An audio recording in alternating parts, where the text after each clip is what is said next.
Hello दोस्तों, नमस्कार। एक बार फिर से स्वागत है आपके अपने YouTube चैनल देव जीके ट्रिक्स में। तो दोस्तों, हमारे चैनल पर देख सकते हैं एलटी ग्रेड जो कि आपकी बेहतर तैयारी चल रही है। सुबह 11 बजे आप लोगों के लिए एलटी ग्रेड में जो आपका जीके का प्रैक्टिस सेट है 30 क्वेश्चन का, वो आपको दिया जाता है। साथ में हमारे चैनल पर एलटी ग्रेड हिंदी की भी बेहतर तैयारी चल रही है, जो कि रात को 9:30 बजे model paper, full model paper होता है 120 क्वेश्चन का। साथ में आपकी थ्योरी की क्लासें और साथ में यहाँ पर पीवाईक्यू क्वेश्चन ये भी आपको कराए जा रहे हैं। तो आप लोग नए हैं तो चैनल को सब्सक्राइब कर लीजिएगा और प्लेलिस्ट के माध्यम से क्रम से सभी वीडियो आप लोग दे सकते हैं। साथ में यहाँ पर दे सकते हैं अपनी तैयारी में 4 चांद लगाने के लिए पूरे 1 साल के लिए वैलिडिटी होगी। सपनों की उड़ान जो कि टेस्ट बुक पास प्रो लेकर आया है, ये ऑफर आपके 13 से 14 नवंबर के बीच होगा। जो ऑफर आए वो आपका देख सकते हैं, टेस्ट बुक पास प्रो आपका जो है वो 351 रुपए का है, और जो test book pass pro max है वो आपका देख सकते हैं 439 रुपए है। आपको एक कोड लगाना होगा, देव जी के कोड, जिसमें से 12% का छूट आपको मिलेगा। और यहाँ पर देख सकते हैं टेक्स्ट बुक के साथ आपको जुड़ना है। अब दोनों में आपका अंतर क्या है उसको समझ लीजिएगा कि सजी text book pass pro max जो आपका है और यहाँ पर प्रो जो आपका, इसमें प्राइस में अंतर है, तो उसमें क्वालिटी और कंटेंट में अंतर क्या है। यहाँ पर देखिए जो आपका मैक्स प्रो है उसमें क्या होंगे 10,000 प्लस एसटीडी नोट्स आपको मिलेंगे। बाकी यहाँ पर देखा जाए तो आपके इसमें देखा जाए तो 1.5 लाख से ज्यादा मॉक टेस्ट आपके होंगे। 750 एग्जाम इसमें कवर हो जाएंगे। लगभग 30,000 पीवाईक्यू क्वेश्चन आपके होंगे। प्रैक्टिस सेट भी आपको इसमें होंगे, लाइव टेस्ट भी आपको होंगे। मतलब कह सकते हैं जितनी बार आप चाहो अनलिमिटेड अटेम्प्ट आपके इसमें दिए गए हैं, है ना। और यहाँ पर देखिए जो आपका डाउट भी आपका है तो डाउट भी सपोर्ट इसमें है। यानी देखा जाए तो एसटीडी नोट्स इसमें 10,000 प्लस एसटीडी नोट्स होंगे जो आपका मैक्स है। तो हम आपको सजेस्ट करेंगे पूरे 1 साल के लिए है, जो कि मात्र 439 रुपए में है। लिंक हमने डिस्क्रिप्शन बॉक्स में दे दिया है, तो आप उसे यहाँ पर जुड़कर परचेज कर सकते हैं और पूरे 1 साल तक हर एक एग्जाम की तैयारी इसमें आप कर सकते हैं। बाकी अगर आप लोग टेक्स्ट बुक पास प्रो लेना चाहते हैं जो कि 351 में है, तो उसमें आपको 1.5 लाख प्लस आपके मॉक टेस्ट होंगे, 750 एग्जाम कवर होंगे। वही चीज आपका है कि 30,000 प्रीवियस ईयर क्वेश्चन टेस्ट भी होंगे, आपको प्रैक्टिस सेट क्वेश्चन होंगे, लाइव आपको टेस्ट होंगे और रीटाइम्ड आपके जो है ये हैं। अब यहाँ पर हमने कहा है सर जी मैक्स प्रो जो आपका है मैक्स वाला है, उसमें ये चीज आपको एक्स्ट्रा है, यानी आपको नोट्स भी मिलेंगे। जो भी डाउट होता है उसके लिए सपोर्ट टीम आपकी है, वो आपको हेल्प भी करेगी। तो आप लोग कह सकते हैं टेक्स्ट बुक से आप जुड़ सकते हैं। लिंक हमने डिस्क्रिप्शन बॉक्स में आपको दे दिया है, ठीक है ना। तो चलिए स्टार्ट करते हैं। आज की इस बेहतर क्लास में सुपर फास्ट तरीके से हम लोग सॉल्व करेंगे। आपके सामने सर पहला क्वेश्चन आपका दिया गया है और हमने कहा है कि आपका जो पेपर है वो यूपीपीएससी कराएगा, तो भाई लेवल जो होता है थोड़ा ठीक ठाक होता है, जैसे आपके आरओ एग्जाम का है, क्योंकि आरओ एग्जाम भी यूपीपीएससी कराता है। तो पेपर जो आपका होगा जीएस बहुत अच्छी होगी। पिछली बार भी देखिए जी की जीएस आपकी अच्छी थी। सूची फर्स्ट को सूची सेकंड से यहाँ पर सुमेलित करना है। सजी सिंधु घाटी सभ्यता है और सिंधु घाटी सभ्यता की अगर बात कर लेते हैं तो आप कहेंगे सर यहाँ पर देखा जाए तो यहाँ पर दिया गया है चारागाह दिया गया है। हमने कहा सिंधु घाटी सभ्यता नगरीय सभ्यता थी, यानी यहाँ पर सजी आपको 4 करना है। उत्तर वैदिक काल की बात करते हैं, उत्तर वैदिक काल जो था ना, ये समाज जो था वो कृषक सभ्यता पर आधारित था, यानी यहाँ पर सजी आपका 3 हो जाएगा। ऋग्वैदिक समाज की अगर बात करते हैं तो यहाँ के जो लोग थे वो चारागाह, है ना, चारागाह से आपका है, तो यहाँ पर आपका चारागाह हो जाएगा, यानी फर्स्ट हो जाएगा। मध्यकाल की बात करते हैं तो इसमें जमींदारी आ गई थी, यानी यहाँ पर 2 हो जाएगा। मिलान करना है तो कर सकते हैं। बाकी 4 3 1 2 जो ऑप्शन दिया गया होगा 4 3 1 2, देखिए ऑप्शन आपका डी यहाँ पर मिल गया है। बात क्लियर है। अगला क्वेश्चन आइएगा। क्वेश्चन आपसे अगला दिया गया है, ऋग्वैदिक काल के प्रारंभ में निम्न में से किसे महत्वपूर्ण मूल्यवान संपत्ति समझा जाता था। तो याद रखना ये क्वेश्चन आपका पीछा नहीं छोड़ता है। आप बड़े से बड़े एग्जाम में जाओगे तो भी क्वेश्चन मिलेगा, छोटे एग्जाम में तो मिलता ही मिलता है, लेकिन आप लोगों के एग्जाम में बहुत ज्यादा मिलता है। तो सर जी याद रखिए, ये जो मूल्यवान संपत्ति होती थी गाय होती थी, यानी जिसके पास जितनी ज्यादा गाय है ना उतने ज्यादा समझो संपत्ति है। तभी उस समय शादी वगैरह में दहेज में गाय ही दी जाती थी, है ना, जो भी आपका होता तो गाय ही आपको देते थे। तो ऑप्शन नंबर आपका 20 इसका राइट हो जाएगा। निम्नलिखित में से कौन सा सही सुमेलित नहीं है। 3 नंबर आपसे दिया है, कौन सुमेलित नहीं है। तो सजी यहाँ पर देखिए शेख मोइनुद्दीन चिश्ती की जो दरगाह है वो अजमेर में, आप कहेंगे सही है। शेख कह सकते हैं बुरहानुद्दीन गरीब जो आपके हैं दौलताबाद है। शेख मोहम्मद हुसैनी जो आपके हैं ये गुलबर्गा में है। लास्ट दिया है शेख निजामुद्दीन औलिया, आपसे दिया गया है मुल्तान। आप कहेंगे सर शेख निजामुद्दीन औलिया की दरगाह तो दिल्ली में हमने सुना है ना। यहाँ पर जो आपका है ये सर जी आपका दिल्ली है। आपने एक मूवी देखा होगा है ना, जो मुन्नी वाले में था ना, जिसमें आपका कह सकते हैं सलमान खान है ना, वो जो गूंगी आपकी लड़की थे, तो वो यहीं पर आपके आए थे और यहीं से बिछड़ गए थे। तो याद रखिए इस कंस सजी डी आपका मैच नहीं है। क्वेश्चन आपसे अगला पूछा गया है, निम्नलिखित स्मारकों को कालक्रम के अनुसार व्यवस्थित करना है। नीचे दिए गए कोड को सही से उत्तर आपको देना है। चाहे तो हम सभी ऑप्शन आपको दिखा देंगे, लेकिन भाई ऑप्शन देखकर आपको क्या मतलब निकालेंगे, कुछ नहीं निकलेगा जब तक आप उसको अच्छे से रटेंगे नहीं, जब तक आप जानेंगे नहीं। हमने कहा सर जी यहाँ पर देखो दिया है रबिया दौरानी का मकबरा आपसे औरंगाबाद आपसे दिया गया है। तो हमने कहा सर जी जो आपका दिया है रबिया उद्दौरनी का जो मकबरा है ये आपके औरंगजेब यानी आप कहेंगे सर 1600 है ना, 1600 कह सकते हैं 78 ईस्वी में आपका आया था। तो यहाँ पर अब आपको क्या करना है, आपको थोड़ा ऑप्शन देखना ही पड़ेगा। यहाँ पर देखा जाए तो आपसे किस प्रकार से दिया गया है, यानी कालक्रम के अनुसार दिया है। तो यहाँ पर क्या करिए इस भी लिखते जाइएगा, तो उससे स्क्रीनशॉट लेंगे तो आपको क्लियर होता जाएगा। हमने कहा सर जी रबिया उद्दौरानी का मकबरा जो आपका है औरंगाबाद महाराष्ट्र में है, और सर जी आपका 1600 कितने में, 1600 आपके 78 ईस्वी में आपका बना था। सर जी शेष शाह सूरी का मकबरा सासाराम जो आपके बिहार में है, और बिहार में है। तो हमने कहा सर जी ये जो आपका है 1540 है ना, 1540 से लेकर 1500 यहाँ पर देखा जाए तो आपके 1500 कितना हो जाएगा, 1545 तक आपका हो जाएगा, क्योंकि शेष शाह की सूरी की मृत्यु कलिंजर में जब युद्ध चल रहा था तो गोला दागने से मृत्यु हो गई थी। हुमायूं का मकबरा आपका दिल्ली में है, तो हमने कहा कोई दिक्कत नहीं, हुमायूं का मकबरा है ना दिल्ली में है और आपके हाजी बेगम ने बनवाया था। सर जी ये जो आपका दिया है वो आपका 1500 कितने 65 से लेकर देखा जाए तो 1572 तक का समय इनका है। सर जी अटाला मस्जिद जो कि आपकी जौनपुर में है, सरकी शासकों के लिए जाना जाता है, इब्राहिम शाह सरकी ने बनवाया था। ये सर जी आपका है 1400 आपका 8 ईस्वी आपका है। अब आपके पास तो ऑप्शन आपको मिल गए हैं। सर जी यहाँ पर 1408 यही है, इसके पहले तो कोई है नहीं है, यानी 4 से आपका स्टार्टिंग होगा, यानी आपका आंसर सर जी बी नंबर इसका राइट हो जाएगा। स्क्रीनशॉट लगा दीजिएगा, ठीक है ना। अगला क्वेश्चन आपसे दिया गया है और कह रहा है कि ब्रिटिश ईस्ट इंडिया कंपनी ने चाय के व्यापारिक एकाधिकार को खो दिया था। यानी यहाँ पर देखा जाए जो ईस्ट इंडिया कंपनी थी ये अपना चाय का जो व्यापार था ये व्यापार खत्म हुआ था। ये व्यापार जो खत्म हुआ था ये 1833 का जो चार्टर एक्ट आया था, 1833 का जो चार्टर एक्ट आया था, इसमें क्या हुआ था, जो ब्रिटिश ईस्ट इंडिया कंपनी थी अपने चाय के व्यापार को अधिकार को खो दिया था। यानी ऑप्शन नंबर आपका सी यहाँ पर आपका राइट हो जाएगा। दोस्तों याद रखना है, यहाँ पर देखा जाए तो सूची फर्स्ट को सूची सेकंड से सुमेलित करना है। यहाँ पर देखा जाए तो कुछ आपके क्या हुए थे सर जी, यहाँ पर युद्ध हुए थे, और युद्ध में क्या हुआ था, कुछ संधियां हुई थी, और इन संधियों की अगर हम बात कर लेते हैं तो सर जी प्रथम कर्नाटक युद्ध जो आपका हुआ था ना ये 1746 से 48 के लगभग बीच हुआ था। फ्रांसीसी और अंग्रेजों के मध्य हुआ था, तो फ्रांसीसी और अंग्रेजों के मध्य हुआ था। और इसमें क्या हुआ था भैया, इस युद्ध का कारण था अंग्रेज कैप्टन बर्नर्ड के नेतृत्व में अंग्रेजी सेना द्वारा कुछ फ्रांसीसी जलपोतों का अधिग्रहण कर लिया गया था, यानी अधिकार किया गया था। तो युद्ध में नवाब की सेना को परास्त किया गया। तो एक संधि हुई थी एक्सला जो आपका दिया है, एक्सला सालेब की संधि है। यानी जो प्रथम कर्नाटक युद्ध है वो सजी आपका 4 हो जाएगा, एक्सला जो आपका है यानी इस पे आपका 4 बनेगा। तृतीय कर्नाटक युद्ध आता है, तृतीय कर्नाटक युद्ध, उससे पहले द्वितीय पढ़ लो। द्वितीय कर्नाटक युद्ध आपका 49 से 54 चला था। इसमें क्या हुआ था, फ्रांसीसी जो थे वो पराजित हुए थे, यानी फ्रांसीसी जो आपके हुए थे पराजित हुए थे, और पेरिस की संधि हुई थी। यानी यहाँ पर सजी पेरिस की संधि यहाँ पर फर्स्ट हो जाएगा।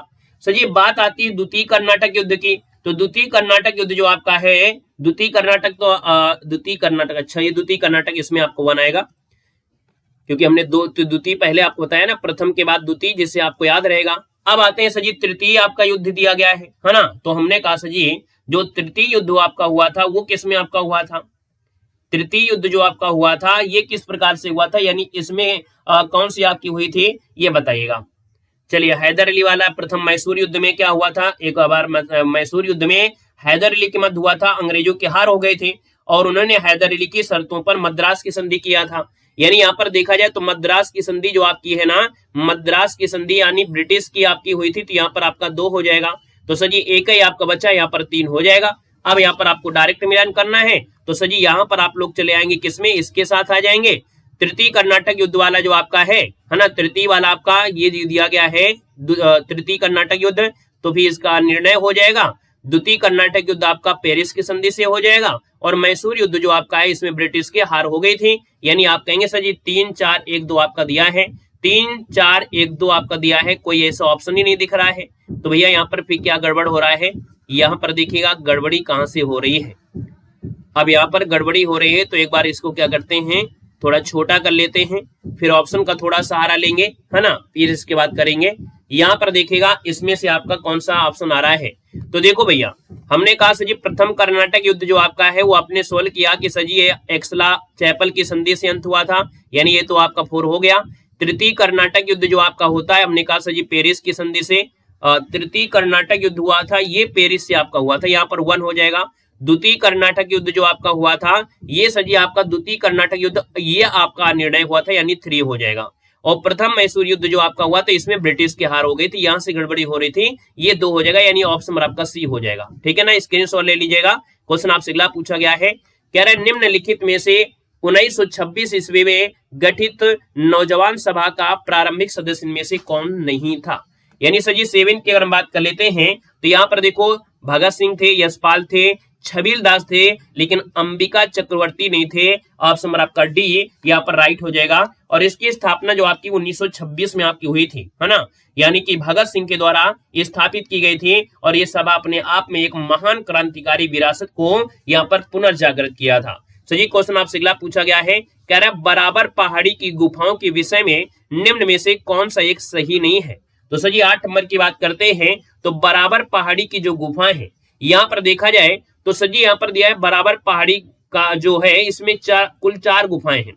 3 गुफाओं की दीवार पर अशोक के अभिलेख उत्कीर्ण है।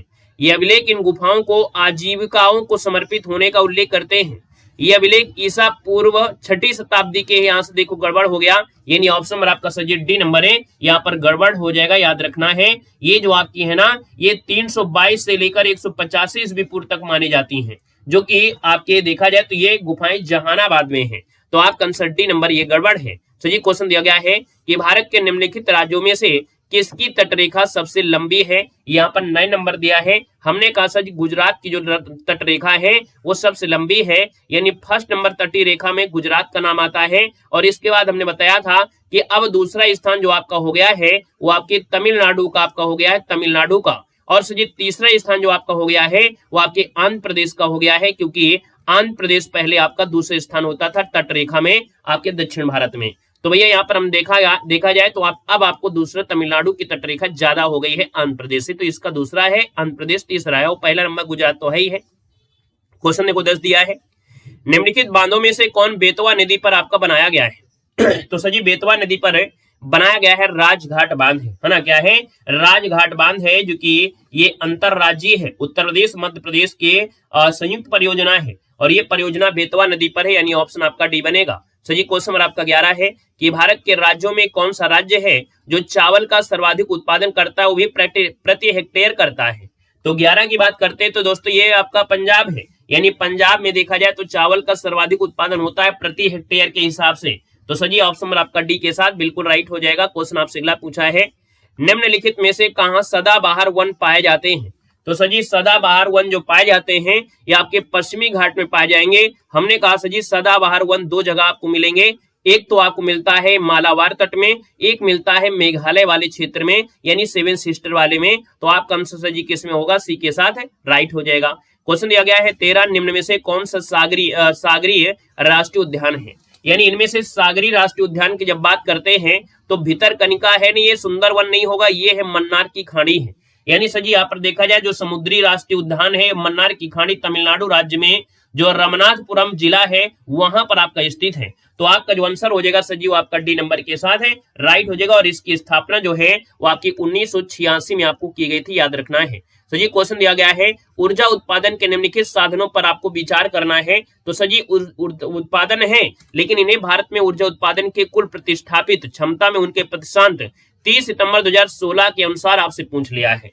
यानी कभी कभी ऐसा भी डाटा आपसे पूछ लिया जाता है। तो सर जी याद रखना है 1 2 3, यानी यहाँ पर देखा जाए तो हमने कहा सर जी ऊर्जा उत्पादन के संसाधनों पर विचार करना है। कह रहा है जल दिया है, प्राकृतिक गैस है, नाभिकीय है और डीजल है। इसमें थर्मल पावर प्लांट है नहीं है, इसका मतलब है कि आपकी जो ऊर्जा उत्पादन है नंबर 1 में आपका जल होता है। यहाँ पर देखा जाए तो प्राकृतिक गैस दूसरे स्थान पर है, नाभिकीय ऊर्जा से तीसरा नंबर है और डीजल से सजी आपका चौथा स्थान है। याद रखना इसका आंसर सजी सी के साथ है, यहाँ पर राइट हो जाएगा। याद रखना है अगर थर्मल पावर प्लांट आपका होता तो हम लोग उसका स्थान पहला लगा देते। क्वेश्चन आपसे अगला है कि मणिपुर पहाड़ियों से घिरा इम्फाल बेसिन एक सुंदर उदाहरण है।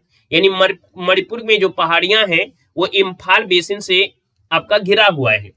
तो सर जी यहाँ पर देखा जाए ये आपका है सरोवरी मैदान का है, यानी मणिपुर पहाड़ियों से घिरा इम्फाल बेसिन एक सुंदर उदाहरण है, सरोवरी मैदान का है, यानी फर्स्ट नंबर यहाँ पर है, राइट हो जाएगा। नया क्वेश्चन ले लीजिएगा, यानी इसकी राजधानी इम्फाल है और पहाड़ी जो आपकी है मणिपुर पहाड़ियां हैं इससे घिरा हुआ है। तो ये पर्वतीय क्षेत्रों के नागा कुकी जनजाति के लोग यहाँ पर निवास करते हैं।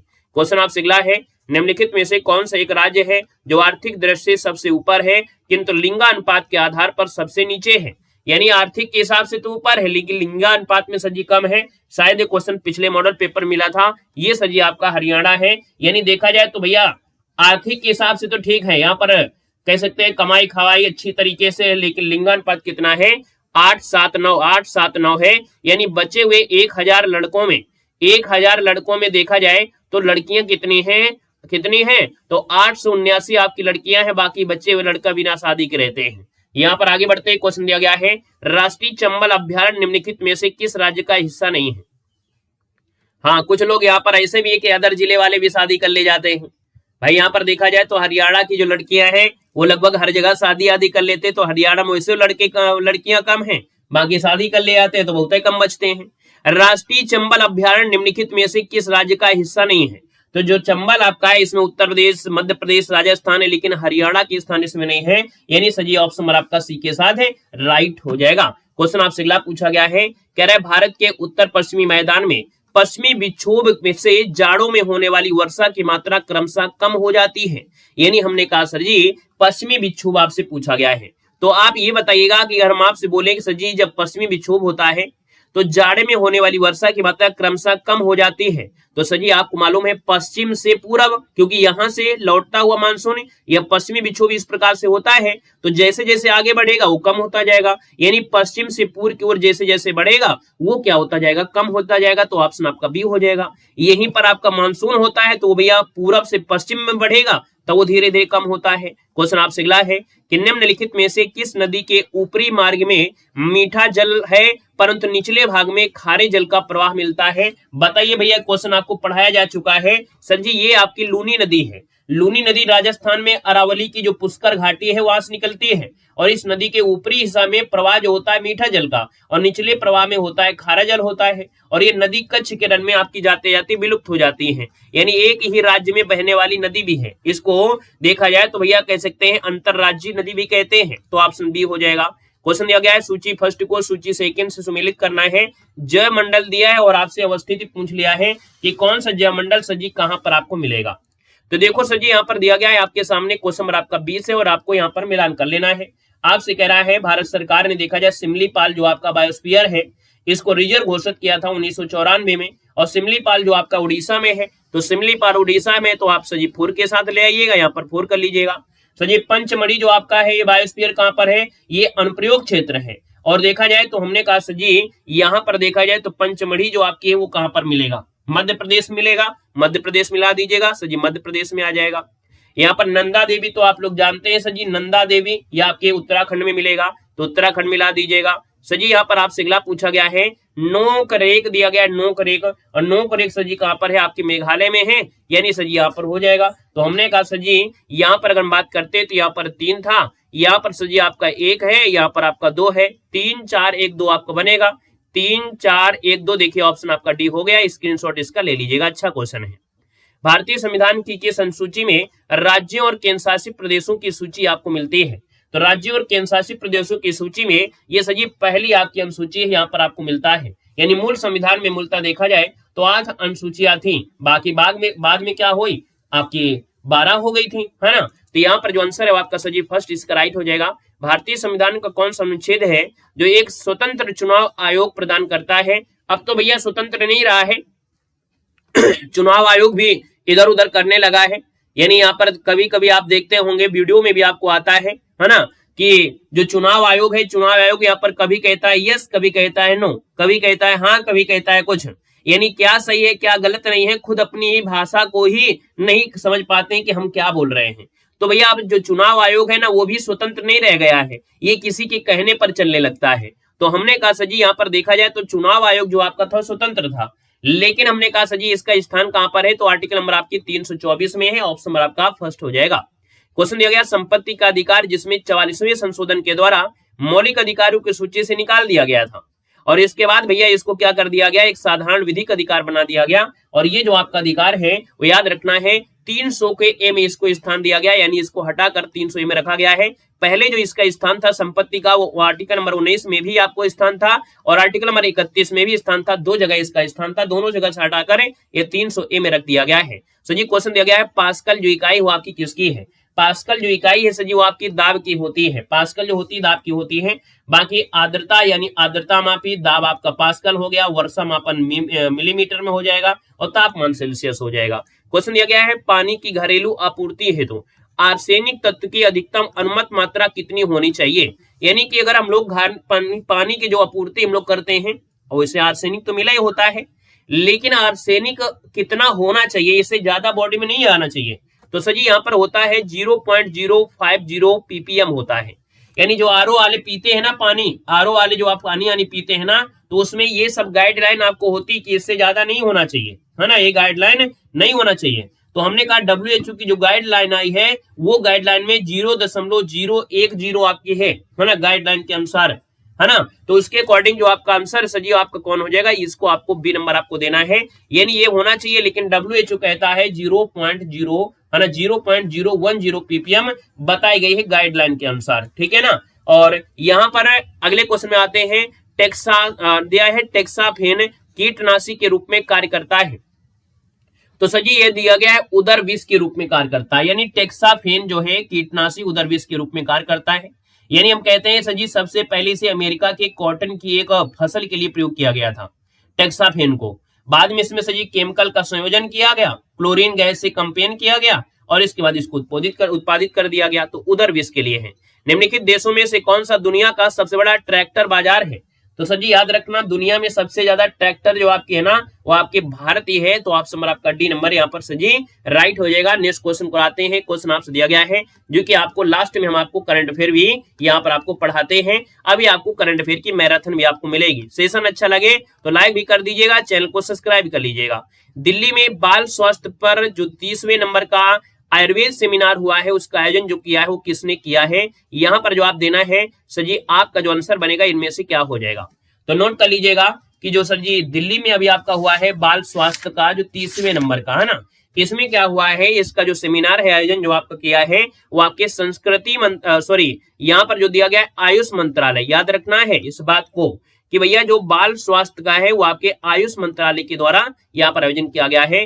नागालैंड के राज्यपाल का अतिरिक्त प्रभार दे दिया गया है और ये दिया गया है अजय कुमार भल्ला को। ऑप्शन नंबर आपका बी हो जाएगा, अजय कुमार भल्ला। अगला क्वेश्चन दिया गया है, स्वतंत्रता सेनानियों के सम्मान में डे ज्यूर ट्रांसफर डे मनाया गया है। तो सर ये मनाया गया है पुदुचेरी मनाया गया है, डे ज्यूर ट्रांसफर डे पुदुचेरी। अगला क्वेश्चन दिया गया है, एशिया कप हॉकी 2025 के लोगो, शुभंकर और ट्रॉफी का जो अनावरण किया था वो किसने किया था? तो सर जी ये किया था आपके नीतीश कुमार ने किया था, जो कि आपके बिहार से है। आपका आंसर यहाँ पर फर्स्ट हो जाएगा। सर जी हाल ही में साइपन इंटरनेशनल 2025 महिला एकल का खिताब जीता है और यहाँ पर देखा जाए सर जी जीता है कौन, आपकी तान्या हेमंत ने जीता है। किसने जीता है? तान्या हेमंत ने जीता है। अगला है हाल ही में राष्ट्रीय गैर लाभकारी दिवस मनाया गया है। तो राष्ट्रीय गैर लाभकारी दिवस मनाया गया है, ये सजी 17 अगस्त को मनाया गया। ए नंबर इसका राइट हो जाएगा। क्वेश्चन दिया गया है 45 वर्ष की आयु में यूएस ओपन 2025 एकल वाइल्ड कार्ड मिला है और ये जो मिला है ना वो आपके मिला है वीनस विलियम्स को मिला है। ये 45 वर्ष की आपकी रही है। क्वेश्चन दिया गया है 8वां अंतर्राष्ट्रीय खगोल विज्ञान और खगोल भौतिकी ओलंपियाड 2025 की मेजबानी इनमें से किया है। तो सर जी ये किया है आपके भारत ने किया है। किसने किया है? तो भारत ने किया है। सी नंबर हो जाएगा। अगला क्वेश्चन है कि एशियन सर्फिंग चैंपियनशिप में पदक जीतने वाले पहले भारतीय में से कौन बने हैं? तो सर जी ये आपके हैं रमेश बुधिहाल हैं, जो कि एशियन सर्फिंग चैंपियंस में पदक जीतने वाले पहले भारतीय बने। ये नंबर हो जाएगा। अगस्त 2025 में जारी टॉप 500 ग्लोबल ब्रांड सूची में प्रथम स्थान किस कंपनी ने प्राप्त किया है? तो याद रखना है ये माइक्रोसॉफ्ट ने किया है। यानी देखा जाए 500 ग्लोबल ब्रांड सूची में टॉप स्थान जो आया है माइक्रोसॉफ्ट का आया। तो ऑप्शन नंबर आपका सही सी नंबर राइट हो जाएगा। और यहाँ पर एक क्वेश्चन आप लोगों के लिए होमवर्क है, 2026 तक शुक्र ग्रह पर वेनेरा डी मिशन की योजना बनाई गई है और इसको भेजने के लिए जो आपकी योजना बनाया हो किसने बनाया है? इस क्वेश्चन का जवाब आपको होमवर्क के रूप में आपको कमेंट बॉक्स में कमेंट करके बताना है। तो इस प्रकार से ये क्लास आपकी बेहतर तरीके से हमने कमेंट किया और हमने कहा कि पेपर भी आपका अच्छा ही होगा। क्यों? क्योंकि आप लेवल की तैयारी कर रहे हैं और बेहतर तैयारी आप कर रहे हैं। हम आपको जो कंटेंट दे रहे हैं वो आपके यूपीपीएससी आयोग के अकॉर्डिंग आपको दे रहे हैं, है ना। चाहते तो आपको सरल क्वेश्चन करा देते और आपको अपने फांसे देते इसी में, लेकिन हमारा फर्ज होता है कि हम आपको वास्तविकता कंटेंट ही दें जो आपके आयोग के अकॉर्डिंग होता है। ठीक है ना। तो चलिए आज के लिए रखते हैं, मिलते हैं एक नए सेशन में। धन्यवाद सभी को। जय हिंद, वंदे मातरम।